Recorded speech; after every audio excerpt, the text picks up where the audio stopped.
स्वागत है आपका विनर्स एकेडमी प्रयागराज में। मैं समीर शुक्ला आज अपने एक नए वीडियो के साथ जिसका नाम है अ फेलो ट्रैवलर।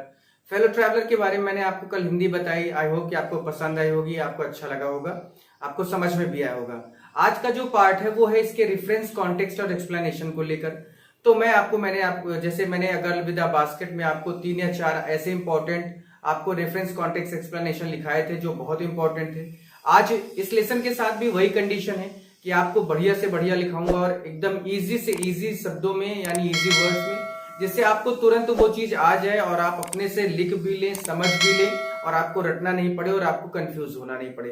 तो इसलिए वीडियो को लास्ट तक देखना जिससे आपको क्लियर हो जाए कि क्या इसमें बताना है, क्या करना है। तो लाइक करना, शेयर करना, सब्सक्राइब करना और कमेंट जरूर करना और बताना कि कैसा लगा, जिससे हम लोग को भी थोड़ा सा ये पता चलता रहता है कि हाँ हम लोग कितनी हद तक मेहनत कर रहे हैं या और भी क्या किया जा सकता है। ठीक है, तो आपका सहयोग जरूरी है भाई। आप लोग लाइक करें, शेयर करें, सब्सक्राइब करें और कमेंट करें।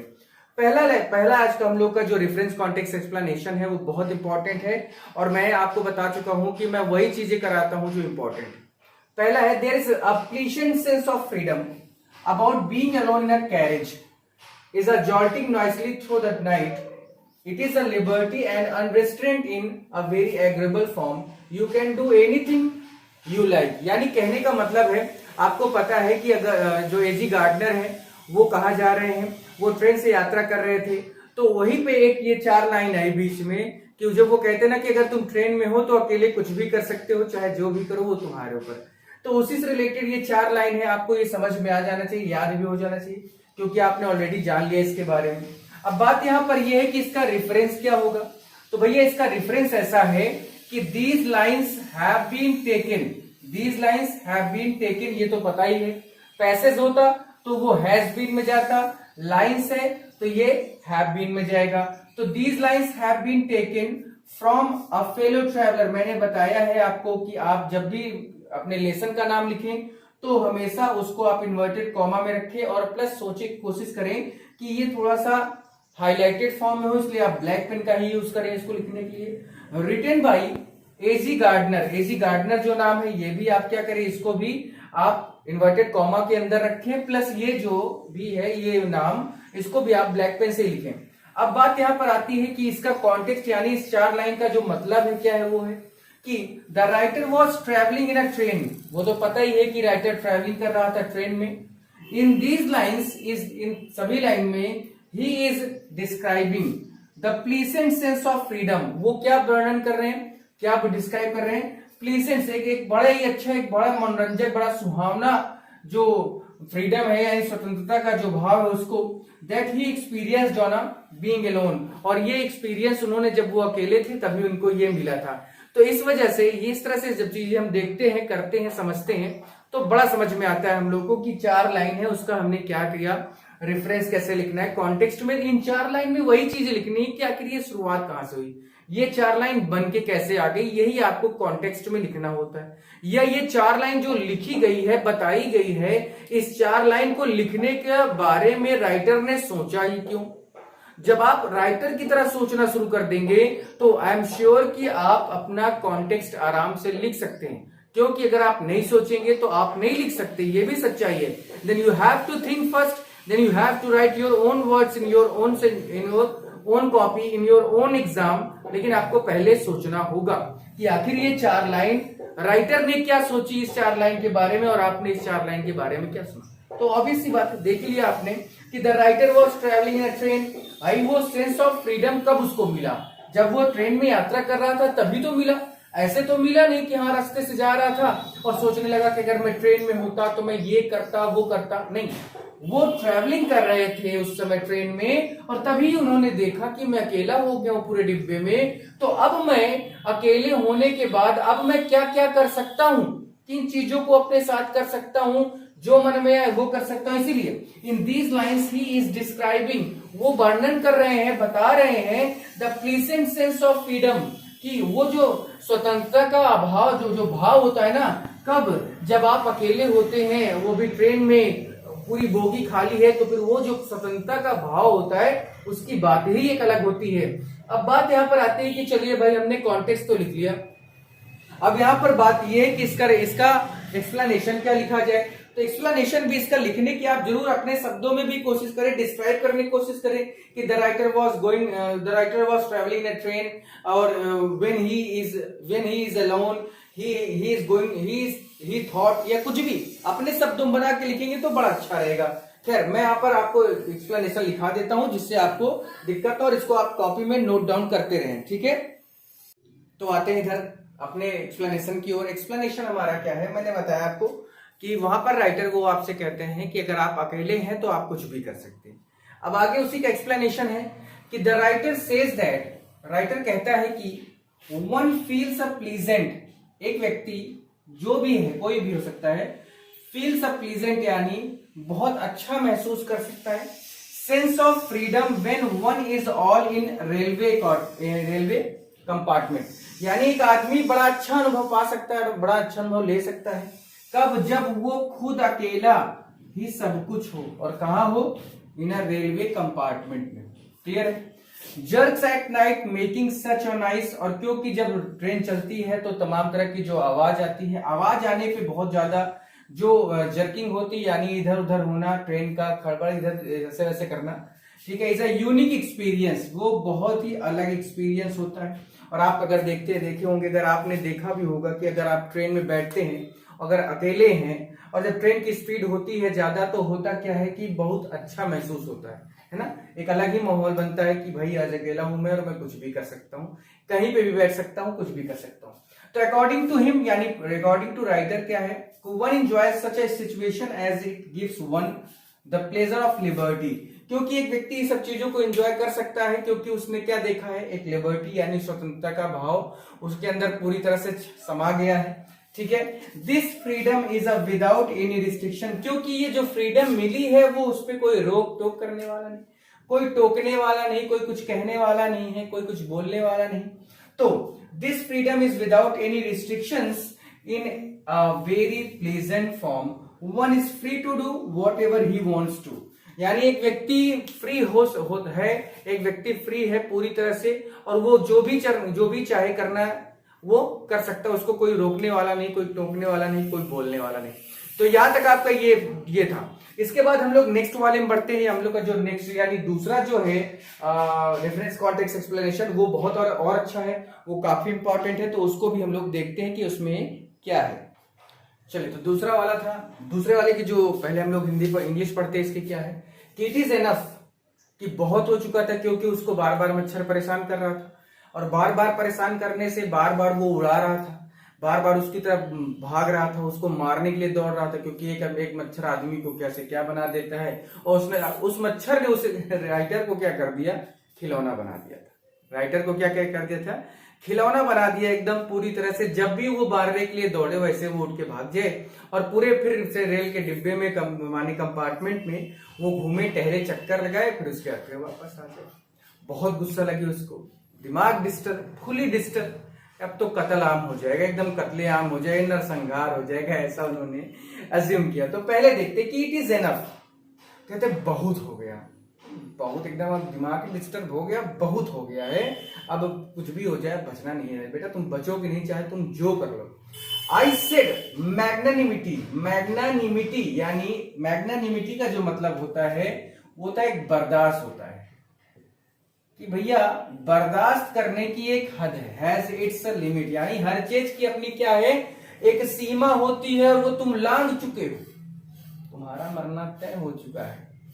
Twice you have been warned, twice means होता है दो बार, तुम्हें क्या कर दिया गया, वार्न कर दिया गया, that I am someone in a particular, कि मैं अलग हूं, मैं बता चुका हूं, 2 बार तुमको मैं भगा चुका हूं, मार चुका हूं, तब भी तुम चले आ रहे हो, बेशरम हो गए हो तुम एकदम है ना। तो इस वजह से उन्होंने कहा कि मैं बहुत अलग आदमी हूं, मेरे से पंगा मत लो। That my august person resents the trickling impertinence of strangers, कि मैं कभी भी किसी अनजान आदमी के सामने गुस्सा नहीं करता, लेकिन मूड खराब हुआ अगर मेरा तो तुम गए बेटा। I assume the black cap, कहते कि ऐसा है तुम्हारा बहुत हुआ, अब मैंने काली टोपी पहन ली, and I condemn you to death, और मैं तुम्हें मृत्यु की सजा सुनाता हूं। जस्टिस डिमांड्स, क्योंकि न्याय कहता है कि तुम एक व्यक्ति को परेशान कर रहे हो और तुम्हें मरना है, किसी की मर्जी के बिना तुम उसको परेशान कर रहे हो, तुम मरोगे। और मैंने जो काली कोट काला जो टोपी लगा लिया, मैं एक वकील हो चुका हूं, तुमको एक जज हो चुका हूं, और मैं तुमको अब क्या कर रहा हूं, सीधे सीधे कह रहा हूं तुम्हारा मरना तय है।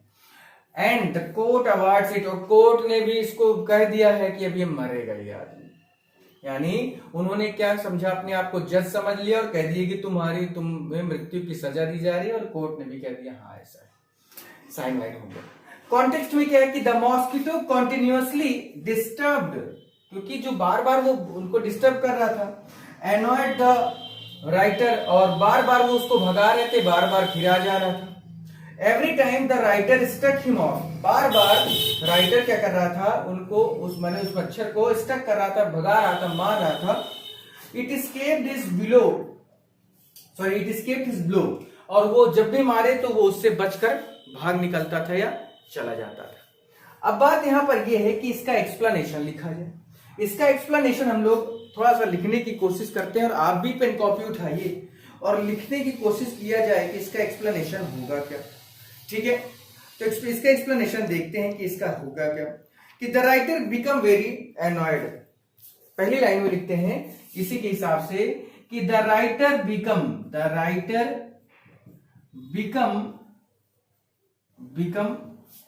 वेरी एनॉयड, यानी जो राइटर था वो बहुत गुस्सा हो गया। वेरी एनॉयड, बहुत ज्यादा गुस्सा उनको लग गई, क्योंकि उन्होंने उसको 2 बार वार्न किया, उसके बाद भी ये नहीं सुन रहा है। ठीक है, एनॉयड, और बहुत गुस्सा, नाराज हुए और बहुत क्रोधित हुए। देखिए नाराज और क्रोधित दोनों एक ही शब्द है, बस थोड़ा थोड़ा अंतर है। ठीक है, it was too much for him to tolerate, क्योंकि it was too much, TOOMUCH, it was too much to tolerate him. Tolerate means होता है बर्दाश्त करना, और अब उस बर्दाश्त करने की जो उनके अंदर जो क्षमता थी अब बहुत हो चुका था, यानी अब उनसे बर्दाश्त नहीं हो रहा था। तो it was too much for him, it was too much to tolerate him, या फॉर हिम भी कह सकते हैं। And decided not tolerate, and decided not to tolerate means होता है बर्दाश्त करना। उन्होंने डिसाइड कर लिया कि अब वो क्या नहीं कर सकते, इसे अब इसको बर्दाश्त नहीं करेंगे, क्योंकि 2 बार उन्होंने क्या कर दिया था ऑलरेडी, उसे 2 बार उन्होंने उसे मना कर दिया, भगा चुके थे, लेकिन वो मान ही नहीं रहा था। कि there was a limit to his, there was limit, क्योंकि there was to limit his kindness. भाई उदारता या दयालुता की एक अपनी लिमिट होती, कहां तक कोई दया दिखाएगा, क्योंकि बार बार ये तो परेशान कर रहा है मच्छर इनको, और बार बार ये उसको भगा रहे हैं, मार रहे हैं, लेकिन ये सुन ही नहीं रहा है और समझ ही नहीं रहा है कि इसको करना क्या है। इसी वजह से अब ये बहुत ज्यादा गुस्सा हो चुके थे। तो यहाँ पर है कि there was to limit his kindness, यानी अब उनका क्या है, देयर वॉज टू ना हो के यहाँ पर सॉरी भाई ए होगा, तो there was a limit his kindness, क्योंकि उनकी अपनी क्या है काइंडनेस की भाई एक लिमिट है कि कहां तक ये सब करना है, कहां तक इस मच्छर को बर्दाश्त करना है।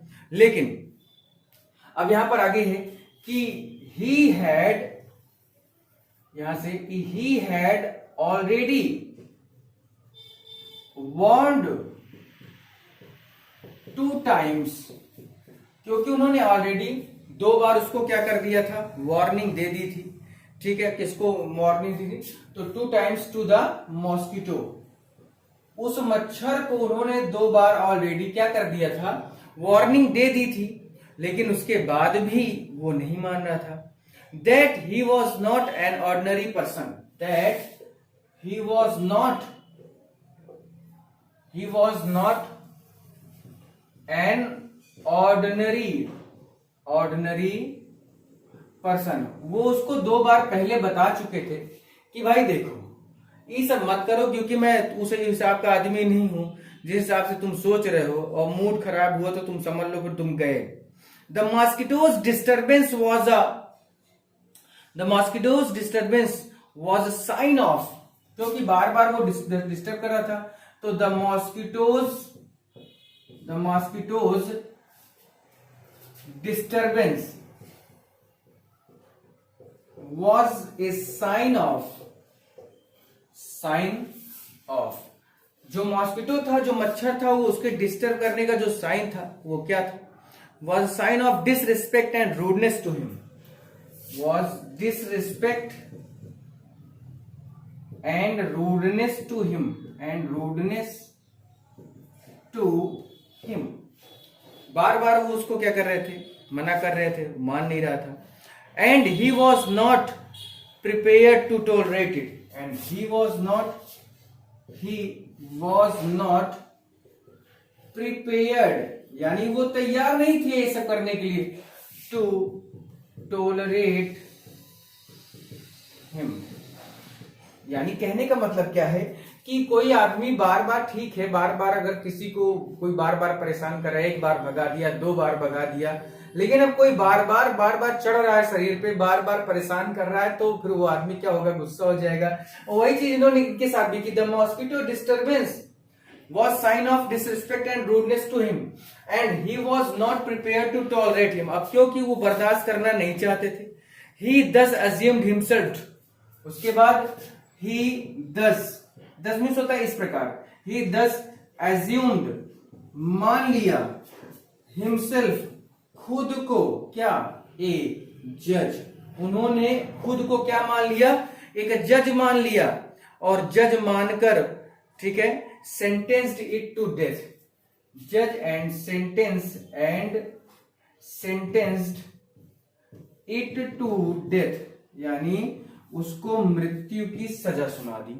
उन्होंने खुद को जज मान लिया और उसको मृत्यु की सजा सुना दी। एंड ही फर्दर सेड, और वो आगे भी कहते हैं, ही फर्दर सेड, वो आगे कहते हैं कि, ही फर्दर सेड, कहते हैं कि the law demanded that the law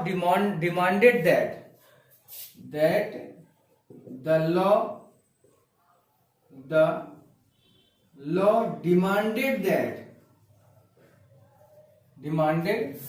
क्योंकि अब कानून क्या है, कानून की ये मांग है कि इसको क्या किया जाए, मृत्यु दंड दिया जाए। It should be put to death, और इट शुड बी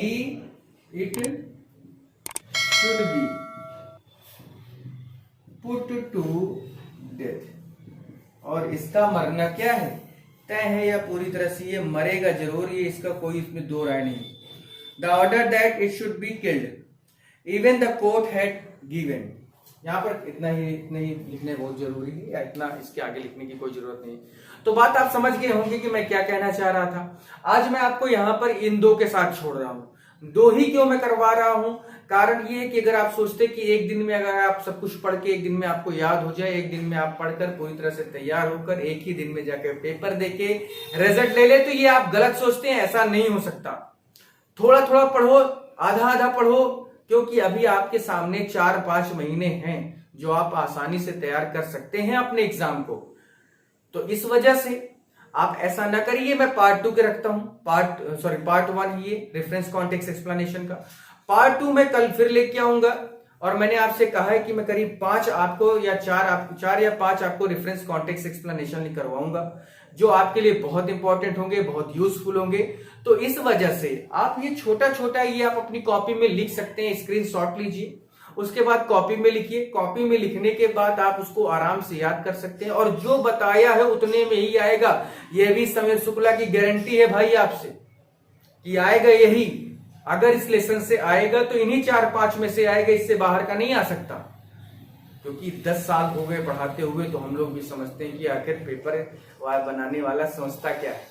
ठीक है, तो आज के लिए इतना ही रखते हैं, और मैं कल आपको इसका दूसरा पार्ट दूंगा, यानी रेफरेंस कॉन्टेक्स्ट एक्सप्लेनेशन का दूसरा पार्ट, अ फेलो ट्रैवलर का। आज मैं ये 2 करवा रहा हूं, 2 आप याद करिए, आपकी जिम्मेदारी बनती है। याद हो जाए तो अपने भाई बहन से आप कहें कि मुझे याद हो गया, मेरे से सुन लो, और वो सुनाओ उनको, जिससे आपको पूरी तरह से ये चीजें कंठस्थ हो जाए, यानी पूरी तरह से कॉन्सेप्चुअल ये क्लियर हो जाए, और सबसे बड़ी बात कि आप अपने से लिखने की कोशिश जरूर करें। आप अपने से लिखेंगे तो बड़ा अच्छा रहेगा, बहुत मजा आती है जब आपको खुद ही आने लगेगा। और कभी आएगा जब आपको हिंदी पता होगी। हिंदी ऑलरेडी मैंने आपको कल ही परसों बता दी है कि इसकी हिंदी क्या है। तो आज रेफरेंस कॉन्टेक्स्ट एक्सप्लेनेशन का जो ये पहला पार्ट है, कल आपके सामने दूसरा पार्ट आएगा। Be ready, get ready. और प्लीज लाइक करना, शेयर करना, सब्सक्राइब करना। शेयर जरूर करना, सब्सक्राइब करो, कमेंट करके बताना कि वीडियो कैसा लगा और उस पर इंप्रूवमेंट करता हूं। फिर उसके बाद देखते हैं। तो आज के लिए इतना ही, चलिए, थैंक यू।